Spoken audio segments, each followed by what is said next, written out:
We're going to have another missionary report. Several of us from First Pres went to New Orleans somewhere around 2006, I think. Phyllis it was like 11 guys and Phyllis, so she was, whoo! And after the destruction of Hurricane Katrina there in that place, and over the years, the testimonies that came back from people that I run into in New Orleans was always, it wasn't the government that rebuilt New Orleans. And it's not the government really that's probably rebuilding New Orleans after this last catastrophe. They said, it's the church. It's the church. It's Christian people who continue to serve and minister without any kind of media attention, without any kind of payment, without any kind of accolades. They just keep coming and serving and coming and serving. And that is a great testimony, particularly of our denomination, who has a missions agency devoted to just that type of thing. To gather people together and send them out to come alongside people who are in need, whether they need a shower. First Pres bought a shower trailer many years ago, and it just goes all across the country to help people, relief workers or even local people who may need a shower who don't have one because they don't have running water or whatever. But that just goes on and on and on. And we have actually the director of our denominational mission to North America disaster relief, Arklie Hooten. So we're going to have him come. And we're just grateful for him. He is a very competent, godly, very humble man. And the Lord has put him in charge of these things. And we're just really excited to hear what you've got to share with us today. So thank you, brother. He's also from the church that Susie was in when Susie and I met. So Memorial. Good people are there. Yeah, do you know what a serendipity is? So a serendipity is like an unexpected pleasure. And so tonight, I drove all the way over here, 130 miles, to meet AJ and Krista, who live 6 miles away from me. So isn't that great? So yeah, I mean, I didn't even know they existed. So it was really, so I look forward to having them over soon, bringing all those 4 beautiful girls over to our house. So, as Scott said, my name is Arklie Hooten. I've been the director of the PCA's Disaster Response Agency in the United States for, I think, 18 years. And so I'm the longest serving director of a faith-based relief agency that's still serving. So I think the next closest person is like maybe 14 years. And so I've been at it a long time. So I don't know what that says, but it's probably that I'm just too hard-headed to leave.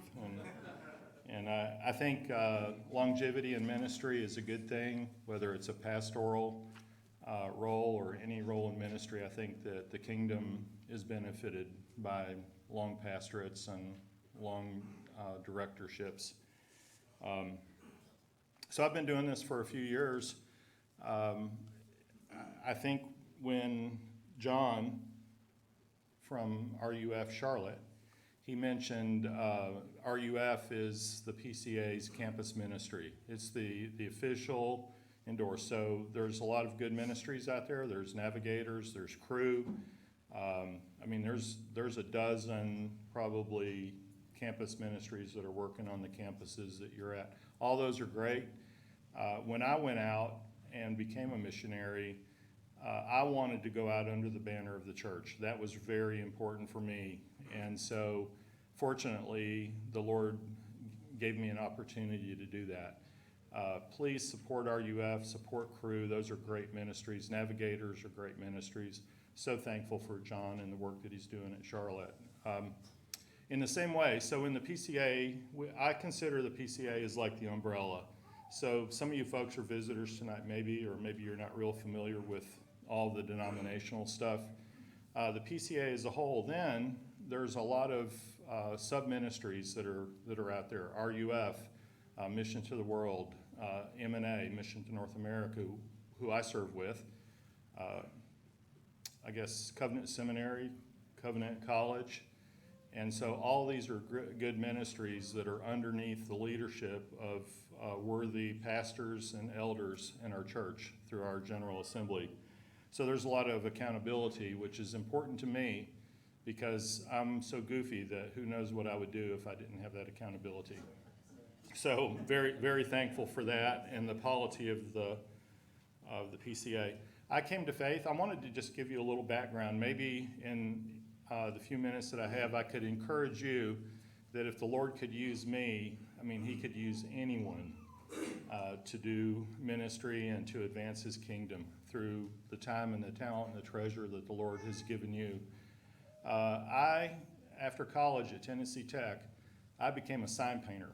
And so I didn't use any of my college, and I wouldn't say that it was wasted because I did learn how to write, and I learned a few things about English that I didn't know, but all the stuff that I learned in college was really not very helpful for me. And so I became a sign painter, and I owned a sign company in this little community of Elizabethton for about 20 years. And during that time, Susie Jo Slaughter walked into our church and joined our church as a single gal. And the women in the church and the elders pounced on her, and they ordained her as the WIC president at our church, like very quickly. And so, and it was a super sweet time. Susie was young, we were all young, and then, unfortunate for Memorial, for my church, she fell in love with Scott. And Catherine told me one day, she says, "Hey, Susie's getting married." And I was like, "Who to?" And she's like, "Oh, to Scott Deneen."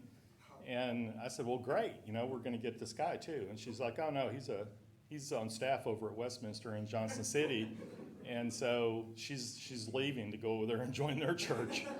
And so we lost Susie just like that. So that was a sweet time when Susie was there doing campus ministry at ETSU. And we had a sweet elder at that time in our church, Al Richardson, and he was involved in Navigators. And Susie was almost like his adopted child for a while. They were great. Catherine just saw Ellen this week, went up and saw her, so she's doing fine.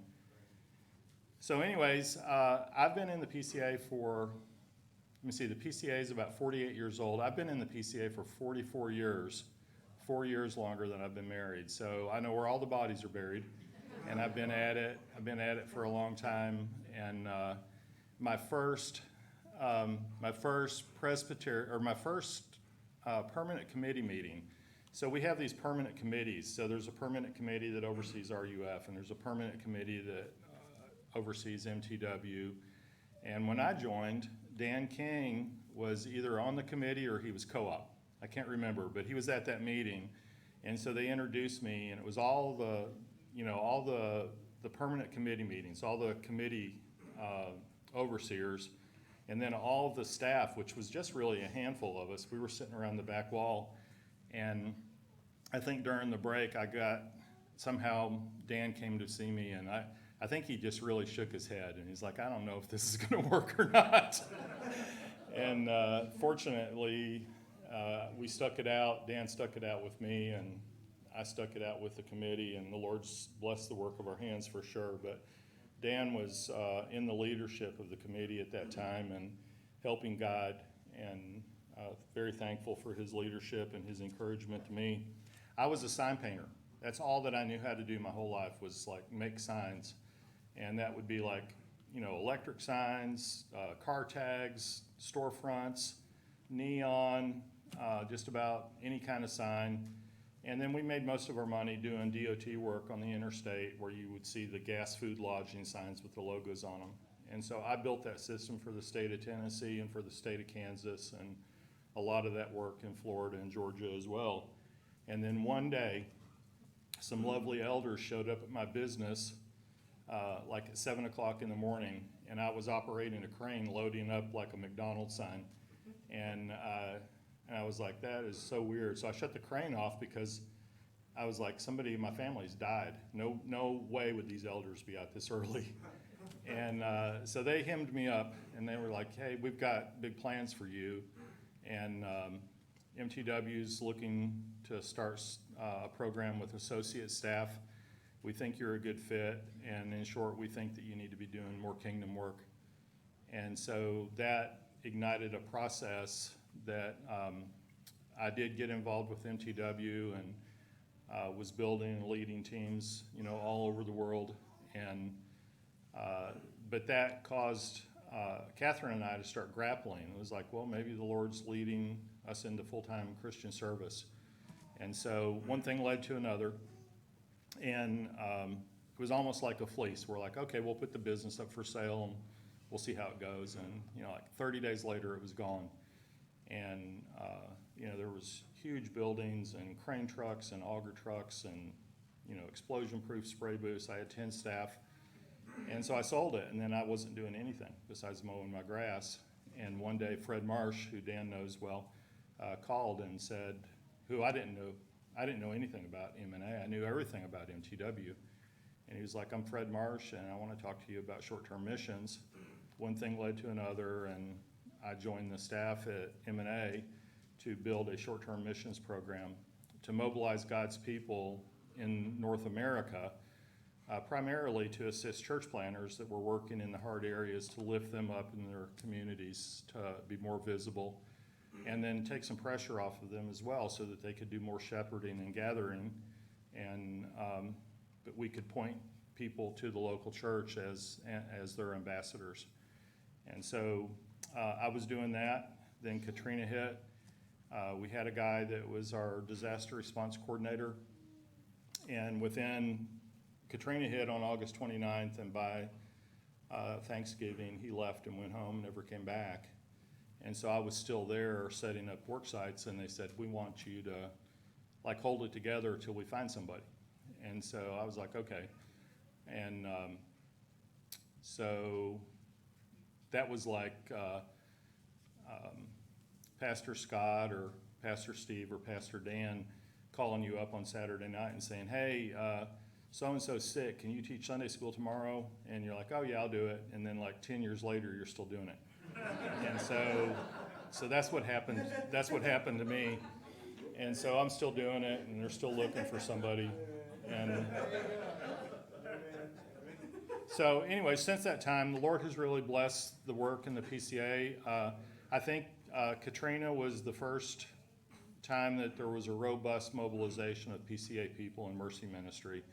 And as Scott just alluded to with Phyllis and the team from First Church in Stanley. And so I think that a lot of lay people at that point said, we don't have to be theologically trained or have a seminary degree to go serve. And so that's what's happened. And I've just kind of rode along with that and provided, some kind of leadership. But since that time, we've mobilized about 170,000 volunteers. I think that's a record in the Orthodox Reformed world. And we've coordinated responses in 25 states. And now I've got 20 staff that report to me between short-term missions and disaster response and Second Career, are the three ministries that I oversee. And then we have a warehouse in Rome that First Pres Stanley and a couple of folks from, I guess Fred and a couple other folks from the church went recently down and did this project that was like a terrible project, but they excelled at it. We'll talk about that later or maybe afterwards, but such a huge encouragement to me for them to come down and do that. I don't know, I'm hoping that Fred finds somebody pretty soon, and so that I can go back to just doing short-term missions, which is where my heart is, but until they do that, I'll keep doing this. Thank you for your support. Obviously, everything that we do runs on the gospel fuel of love-driven sacrifice. We never charge administrative fees, for people to serve with us, and we're just happy, if you can come and do that. And as ambassadors of the local church to help people get back in their homes. I think there's all kinds of scripture that would back that up. And it's the kind of stuff that you're hearing on Sunday from Scott and Dan and Steve. But it actually is like they're teaching you what to do and what's right about it, but you still have to put, your feet to your faith and go out and do it. And I think that's what the Lord wants us to do. Thank you for your prayers and your financial support and for your feet to come and help.